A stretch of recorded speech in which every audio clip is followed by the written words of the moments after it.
are talking about the movie DEVILREAUX. This one is directed and produced by Thomas J. Churchill. Churchill actually responsible for one of my favourite kind of B movies of recent years, Big Freaking Rat. And here he turns his attention to a kind of Candyman style kind of horror film. And actually even features Tony Todd, of course, who was in the original Candyman movie. And is kind of a strangely put together film. The synopsis is this: it takes place in the kind of the South, I think, New Orleans, I believe it is, and it's kind of a voodoo-esque kind of style movie. And there is this kind of urban legend about this kind of boogeyman, for lack of a better word, called DEVILREAUX, who we learn was murdered by kind of white landowners for, you know, something he didn't do ultimately, and has come back as a kind of like phantom boogeyman to get revenge on people in these kind of his murderers kind of lineage, but also anyone else who kind of he comes in contact with that kind of gets in his way. And the movie is somewhat kind of non-linear, which I'll kind of go through in a little bit, and we see through different time periods various kind of origin, kind of pre-origin, so to speak, and what's kind of happening now with different characters. What will happen? You will have to watch the movie and find out. So let's discuss what I think works with DEVILREAUX. Now, one of the movie's kind of ambitious traits, you might say, I do think also is a drawback, quite a major drawback. But I do find it's an interesting idea in principle.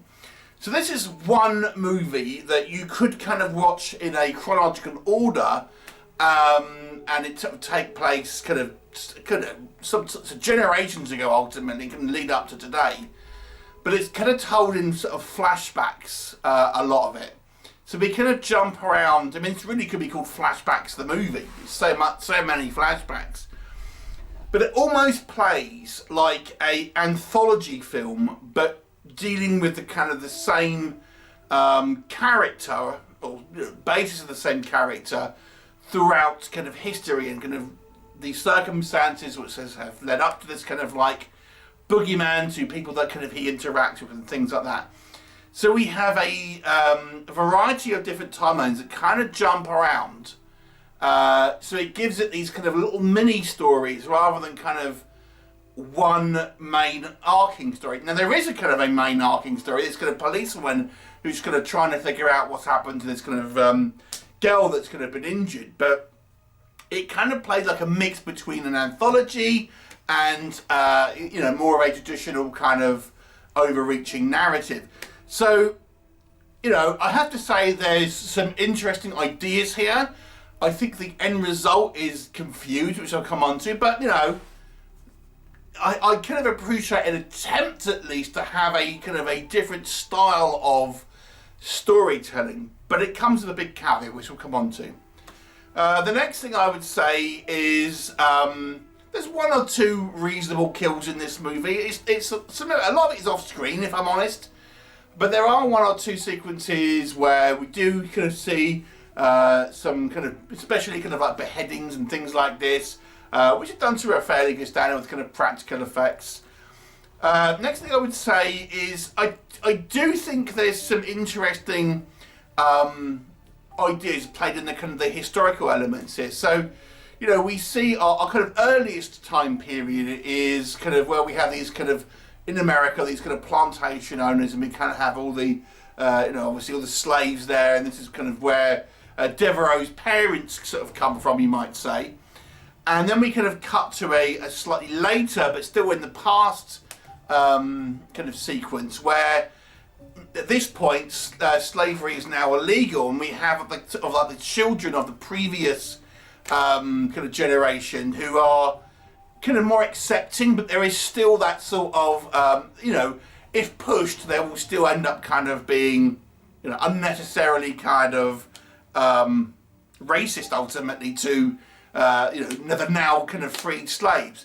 And I thought it was an interesting kind of like trajectory where we have like one generation who is just kind of like an out and out nasty piece of work, and then the next generation, who is slightly better, but it still ultimately kind of goes down that path when kind of pushed.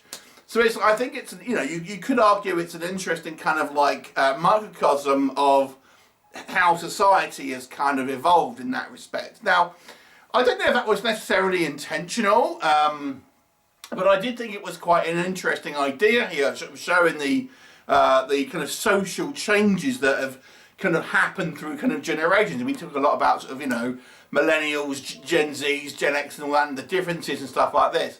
So it was kind of an interesting take, I think, to have, you know, attitudes, specifically in regards to kind of slavery, you know, demonstrated about how they have kind of evolved ultimately through generations.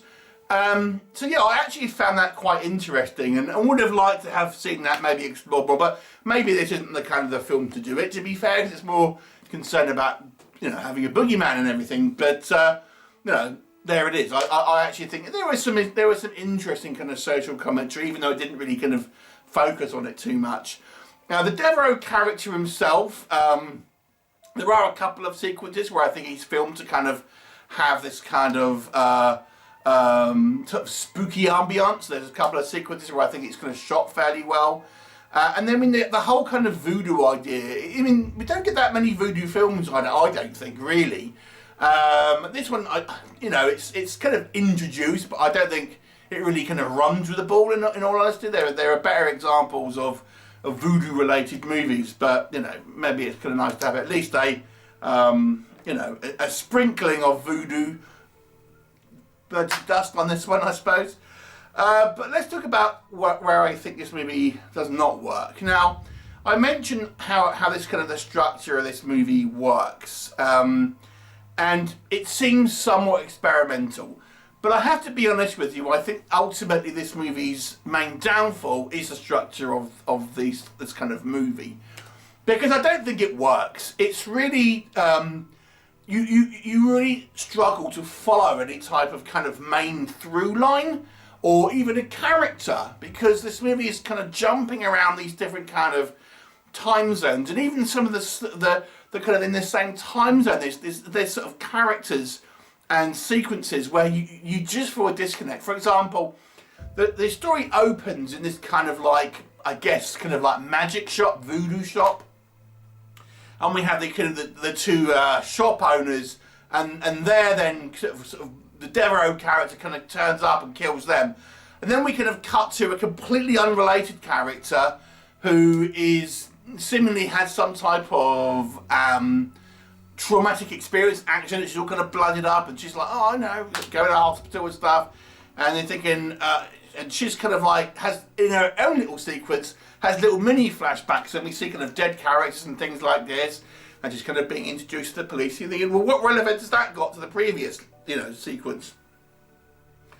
And then, you know, we have a sequence where we have a character ultimately tell us the origin of the Devereaux character in dialogue, in a kind of a conversation with the main character, who is this kind of policewoman, and this boyfriend, I suppose, is telling her the kind of the origin story of Devereaux, and we get all we need to know within that kind of sequence.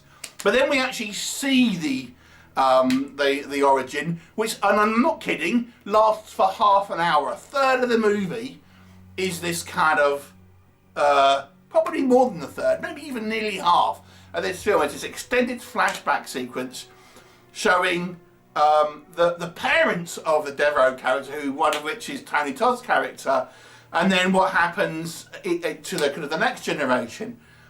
And I think we didn't actually need any of this, to be honest with you, because it was kind of explained in this kind of conversation, but then it just kind of shows us the same thing. Why show us the same thing that we've just been explained?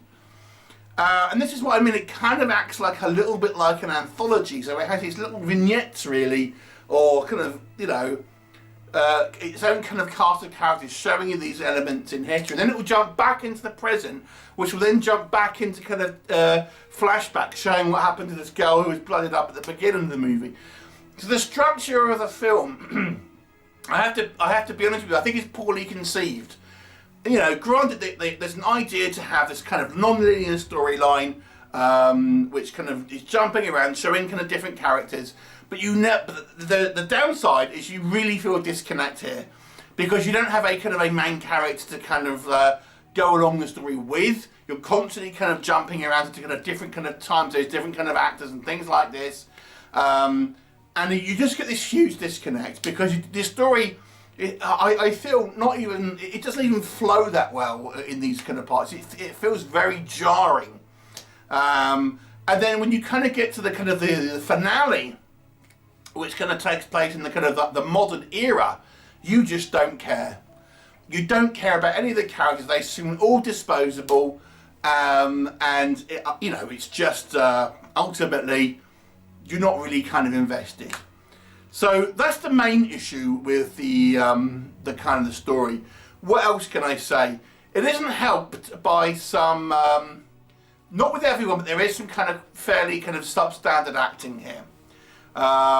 There are a couple of performances which I think are fine for a kind of a B-movie kind of style film, but there are characters here or actors here that I feel do a very unconvincing job. Next up, I would say, although there are a couple of shots which I think, work well with this kind of DEVILREAUX character, I think partly because of the structure of this film, it's never really played particularly scary. And I have to be honest with you, I think there could have been an opportunity here to have this kind of like, this kind of DEVILREAUX character is around somewhere, we can't see him at the moment or something like that, but we know he's around, this building up edition. That doesn't happen. I think because the movie spent so long on these kind of like flashback sequences and then trying to, give us set up these kind of little mini vignettes and stuff, the DEVILREAUX character just kind of pops up and then he's, sort of wanders off somewhere. I don't know, it just doesn't feel particularly kind of scary at any point in the movie. I kind of dug his makeup, but it's kind of, again, there are certain instances where I think he may be a little overlit at times, or it just doesn't seem particularly kind of ethereal. And then the whole concept with the voodoo, I just think it's one of these things which is just kind of like, a crutch for the story to kind of like to set the kind of the stage. But then I don't really feel it's, much is done with it really. Someone just manages to be into voodoo without ever being established how they got into it or anything like that. So again, there's better voodoo kind of related kind of stories out there. So this movie, I have to be honest with you, despite I think trying to have some sort of ambition and trying to be a little bit different in the way it's telling the story, I ultimately think it fails and would have benefited from maybe having a more linear storyline and having maybe, maybe a bit more of a central character where you can follow it and kind of like be a bit more invested in this sort of character, and then also take time to kind of like build the tension, because it's just not I mentioned Big Freaking Rat, which was kind of a horror comedy. That's a little bit of a different kind of kettle of fish. This one is not a comedy. It's kind of meant to be a straight film, but it lacks that kind of tension. It lacks that kind of that fear factor that you want from a more serious horror film, and it's clearly trying to kind of like ape the kind of the Candyman style aesthetic. It's like I said, there are a few good ideas here, but the end result I think is a little bit of a jumble.